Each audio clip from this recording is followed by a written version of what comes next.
पुरण कसे बनवायचे, त्यासाठी लागणारे गुळाचे प्रमाण, तसेच कणिक कोणती आणि कशा प्रकारे भिजवायची यासारख्या सविस्तर कृती सहित आज आपण बनवणार आहोत होळी स्पेशल तेलावरची मऊ लुसलुशीत पुरणपोळी। तर चला मग रेसिपीला सुरुवात करूया। याकरिता हरभरा डाळ स्वच्छ धुवून घेतलेली आहे 2 ते 3 वेळा। त्यानंतर त्यामध्ये पाणी टाकून 2 तासाकरिता भिजत ठेवली। त्यानंतर कुकरमध्ये हरभरा डाळीचे तिप्पट पाणी घेतले। पाण्याला चांगली उकळी काढून घ्यायची। उकळलेल्या पाण्यामध्ये भिजवलेली हरभरा डाळ घातलेली आहे। तसेच पाव चमचा हळद पावडर आणि पाव चमचा तेल घातलेलं आहे। हळद पावडर घातल्यामुळे पुरणाला कलर एकदम चांगला येतो। आणि कुकरच्या मध्यम गॅसवरती 2 शिट्ट्या काढून घ्यायच्या आहेत। डाळ शिजत आहे तोपर्यंत आपण कणिक मळून घेऊ। पीठ मळताना त्यामध्ये हळद पावडर आणि मीठ घातलेलं आहे।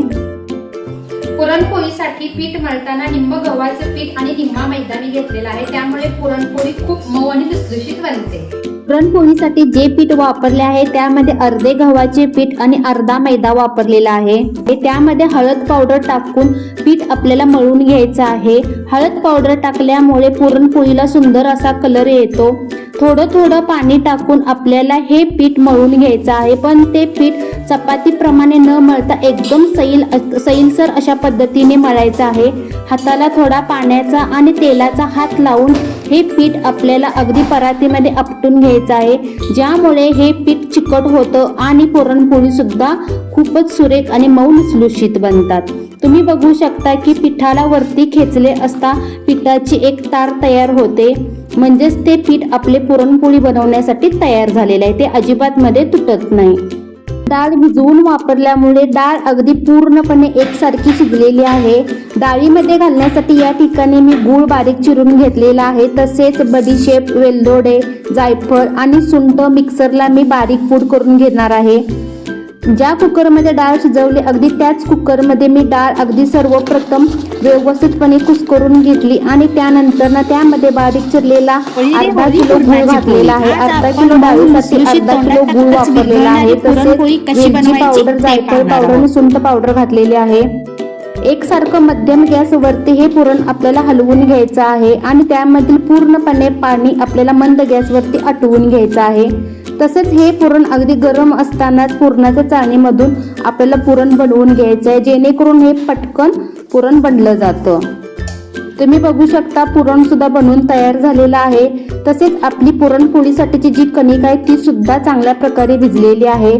तर छोट्या आकारामध्ये कणकेचा गोळा घेतलेला आहे आणि त्याच्या दुप्पट मी पुरण या ठिकाणी घेतलेला आहे आणि अंगठा आणि बोटांच्या मदतीने गोलाकार फिरवत आपल्याला हा उंडा पूर्णपणे बंद करून घ्यायचा आहे। दोन्ही हाताला तेलाचा वापर जास्त प्रमाणात करा, कारण की आपल्याला तेलावरची पुरणपोळी बनवायची आहे। त्यानंतर पूर्ण पोळपाटाला मी या ठिकाणी अगोदरच तेल लावून घेतलेलं आहे, लाटण्याला आणि पोळपाटाला। तसेच या ठिकाणी पुरणपोळी ही तेलावरची बनवत असताना आपल्याला जास्त दाब देऊन ही पुरणपोळी बनवायची नाही, तर एकदम हलक्या हाताने आणि पोळपाट अगदी गोलाकार फिरवत ही पुरणपोळी बनवायची आहे। अगदी पटकन आणि हलक्या हाताने ही पुरणपोळी बनवून तयार होते। तसेच ही तेलावरची पुरणपोळी अगदी 2 दिवस मऊ आणि लुसलुशीत आहे त्याच प्रकारे राहते, अजिबात कडक बनत नाही। त्यानंतर अगदी हलक्या हाताने आपल्याला लाटण्यावरती ही पुरणपोळी फिरवून घ्यायची आहे गोलाकार आणि त्यानंतर मध्यम गॅसवरती पूर्ण तव्याला मी अगोदर तेल लावून घेतलेला आहे आणि त्यानंतर ही पुरणपोळी लाटण्याच्या मदतीने आपल्याला तव्यावरती पसरवून घ्यायची आहे।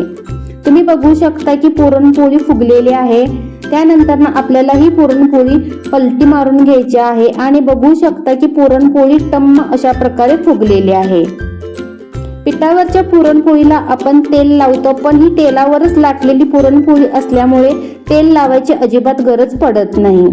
पूर्णपणे मंद गॅसवरती ही पुरणपोळी आपल्याला अगदी अलटी पलटी करून खरपूस होईपर्यंत भाजून घ्यायची आहे। तुम्ही बघू शकता की या पुरणपोळीला सुंदर, सुरेख आणि अप्रतिम असा कलर आलेला आहे।